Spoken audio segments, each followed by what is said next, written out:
monopol absolut të Pinkut, Informerit. Ky Rashiqi është njeri më i keq. Ai nuk është asnjeri, nuk është as serb. Burimi i financimit për mua është i qartë, definitivisht të vijë nga radhat këtë rast SNS-in e Partinë e Vučićit. Kur e boni ju një organizim i tillë, sikur që për shembull, pra po kthehem në Serbi, ku e keni një blokadë të medjave të pavarura, kur e keni një monopol absolut të Pinkut, Informerit, të cilët e kanë një plan të ndikimit të votuesve, jo vetëm në formë që a votoni mos votoni, por ju duhet të kuptoni se ky Rashiqi është njeri më i keq, është stratari i klasës së parë, e ka bërë kështu, ai nuk është asnjeri, nuk është as serb, është ka ndryshu fenë dhe krejt kështu me radhë.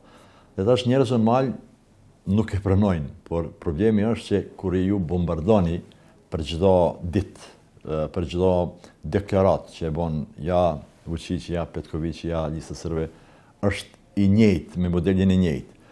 Ju në një moment duhet të shikoni nga një kënd i pensionistit aty, i cili po shikon për çdo ditë, për 24 orë, Pinkun dhe Informerin, normale që ka ndikim.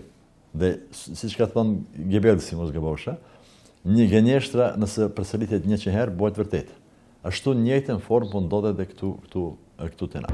Ne kemi sulme të ndryshëm për të cilat po supozohet ose po dyshohet që e kanë origjinën nga vendet të cilat janë bën në mënyrë digjitale, të them, prej vendeve të cilat po supozohet vijnë nga Rusia ose nga Kina.